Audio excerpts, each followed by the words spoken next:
How can my mind always be tagged to this pure consciousness in all my work and actions? I think it's not just Pradeep in India, but a lot of people across the world. When they listen to non-duality first, they begin to understand, and then this question, inevitably it will come up at one point or the other.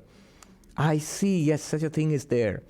It's like a serene, changeless being, consciousness. Very nice.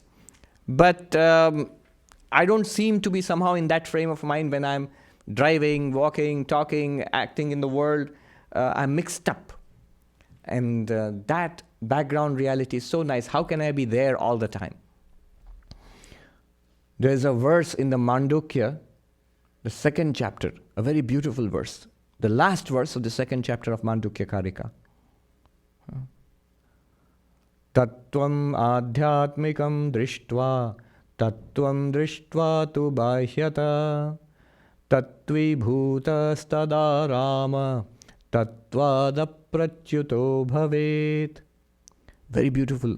You know what it says? It's an answer to this question. Seeing that reality, Brahman, within, and seeing that reality outside. You become that reality, you are that reality. And you find bliss and peace and completeness in that reality. And never slip away from that reality. The last quarter.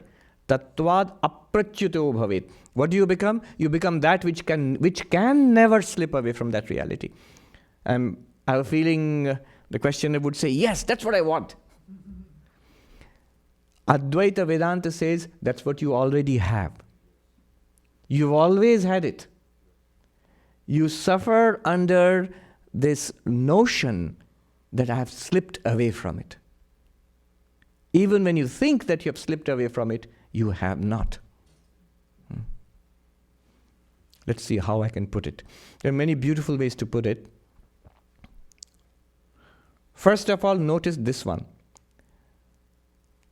I am that reality.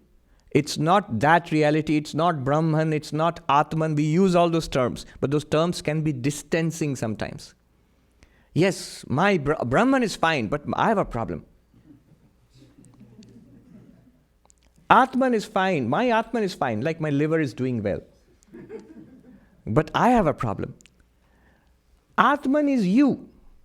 It's literally you, your essence. Yeah, even if I say your essence, you say, yeah, Swami, my essence is fine, but I have a lot of problems in my job, in my family, in the day-to-day world. You are that reality. Let's talk about that openly. Instead of distancing it away as Brahman, Atman, or even the word Tattvam. Tattvam literally means an impersonal truth.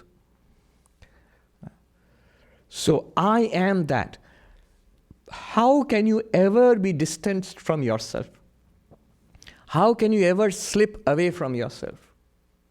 What you can have, the objection might be, but I feel it. I get disturbed, I get angry, I get unhappy. Yes, that wrong notion can be there. That somehow there was a serenity and I've lost it. It was a serenity in the mind, and the mind has lost that serenity. You are the one which experienced the serene mind. You are the same one which has experienced the disturbing mind, the disturbed mind. The calm, relaxed, spacious, luminous mind and the agitated, turbulent mind. You are the same one. Whether it's a waveless, vast expanse or a turbulent ocean with waves and storms, it's the same water, literally the same water without any change at all. Even the ocean example is a little misleading because you'll say, no, Swami, but something is happening to that water. There's a lot of ups and downs. Yes, but the water nature is unchanged. Water has not become not water when it is in the middle of a storm. In the same way, whether you are in the depths of meditation, absolutely calm, quiet, the world forgotten, still, peaceful, or engaged in frantic action, in a high-pressure job, you are exactly the same unchanging awareness. It may not seem to be that, but you are that.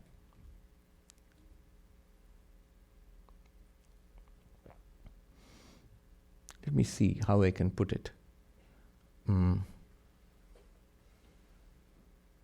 The space example. So Mandukya uses a space example. Suppose you have different pots. And now the space, which seems vast and unlimited, seems to be cut up into different pots. The space inside the pot, in Sanskrit, Ghatakasha. And the space outside the pot, called Mahakasha. But literally, let me ask you, is the space actually cut off by the pot? The space which was here in Manhattan a few hundred years ago. Now we have so many densely packed buildings. Has the space been cut off? It's amazing. Yeah, it looks like that. Let me ask you an even simpler question. If you have a glass of water, half full, half empty. There's water and there is, it's filled with air, but let's forget the air part of it. There's space there, which there's no water in and there's space in where there's water also, but anyway, just empty space. Let's forget the air for the moment. Now when I move the glass from here to there, will the water inside move or not with the glass? All of you don't seem to be sure. This part you should be sure of, because the next part is more confusing. Yes, the water does move. Otherwise, it would make a very wet mess here. If I moved the glass and the water would splash down here. Swami, you forgot to take the water along with the glass. No, that doesn't happen. When you move the glass, the water moves with it. Now let me ask you, does the space move with it? When the glass is moving like this, the space circumscribed by the glass, that space inside, is it moving along with the glass? Is the space moving along with the glass? No. Tell me, does space move along with the container, the glass, or the glass is moving through space? Glass is moving through space. Yeah. When you cut up Manhattan into so many buildings, you have not enclosed space. Space has graciously permitted the buildings to exist within itself.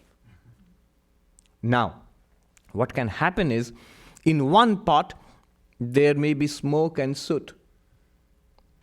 Maybe you lit a fire or something. In one pot, there may be holy Ganga water. In one pot, they may have dirty water. In one pot, there may be milk. Is the space polluted by the smoke in that pot? Is the space purified by the holy water of the Ganga river in that pot? Yeah. No. The pot might be affected. The pot gets affected. But space does not get affected at all. I noticed in India, when a person dies and the body is burnt, the wood is burnt to ashes, and the water, there's a lot of water in the body. It vaporizes, and the air around it becomes very hot because the fire is burning. But the space, is it affected right there where the body is burning fiercely? The space is not affected. It's the air which becomes hot. It's the wood which becomes burnt into ashes. It's the water which is vaporized. Look at the 4 elements. They are affected. Earth, fire, water, air. Space, not affected. Similarly, whatever the contents in the mind, whatever the actions of the body, you, the pure consciousness, you are exactly always the same. You have not departed from your real nature as pure consciousness. How can I remain connected with that?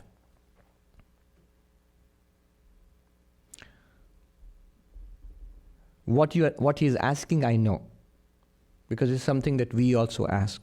I remember, I told you earlier, once I was sitting with a monk in Haridwar, and one young monk was discussing non-dualism very earnestly with the teacher, with the Swami, old Swami. And finally he said excitedly exactly this question, but Swami, we must at least hold on to that idea that I am Brahman. Aham Brahmasmi, yeh chinta to karni chahiye. This much I must hold on to. And the Swami said, this is exactly what you must not hold on to. Because somehow I think I am Sarvapriyananda. It's like saying I must hold on to it. I must keep saying in the background, I am Sarvapriyananda, I am Sarvapriyananda. Otherwise I might forget. Who am I? Swami, you always ask, who am I? No, I never forget that. The difference between an actor who is acting as Hamlet or somebody in the open air Shakespeare there in Central Park in summer, that actor must always remember that I am Hamlet. Must keep in mind consciously. But suppose the actor's name is Mr. Scott. Does he have to keep remembering, I'm Scott, I'm Scott, I'm Scott? I must keep it in mind, otherwise I'll become Hamlet. No. Doesn't have to remember. In fact, to be a good actor, must not even think about it. Must try to be Hamlet with all intensity. Similarly, the reality which we are, you don't have to keep thinking about it, otherwise I might forget. That happens at the beginning. Because once we get an intuition of what is possible, what we really are, we want to be centered in that. And that's why this question comes, give me some technique so that I noticed what you're talking about. It's remarkable. And let me always remain like that. What Advaita says is, you always are like that. All right, one more point and then we'll go on. Very important here. It is what actually a non-dualist teacher would say to this question. The difference between memory and experience. In Sanskrit, smriti and anubhava. The two are not the same, they do not go together. When you remember something, you are not experiencing it. When you are experiencing something, you are not remembering it, or you need not remember it. All right? Now I'm showing you a clock. Look at the clock. Will you say, I'm seeing a clock or I'm remembering a clock? Seeing. All right. Now close your eyes and visualize the clock. Will you say, I'm seeing the clock or I'm remembering the clock? Remembering. Okay, you can open your eyes. This is the difference between anubhava, experience, and smriti. Advaita is experience. It's not a memory. It's not something I experienced earlier and then I'm trying to remember it now. The question is, how can I always remember I'm Brahman? No, don't remember you're Brahman, because you're always Brahman. It's always shining forth. It's just somehow we think it's not present to us. We think it seems to be hidden. That's why we think that we have to remember it all the time. If you are looking at me, you say, Swami, I'm seeing you. Yes, you're seeing me, but are you remembering me? Swami, I'm seeing you. Why do I have to remember you? When I don't see you, I might remember you. This is the difference between memory and experience. Non-dualism is based on an ever-present experience. It's blazing forth all the time. In fact, it's the only thing that's blazing forth all the time. And we have to recognize it. We don't recognize it. You might ask, all right, so how do I recognize it all the time? You don't have to recognize it all the time also. Once you recognize it, it's done. Only thing is, you are right. There might be a period in our spiritual practice when you need to dwell on it intensively for some period of time. But remember, that's also practice. That's not enlightenment. It's remembering an ever-present object. If you're trying to remember the clock when I'm showing it to you, you're doing something odd indeed.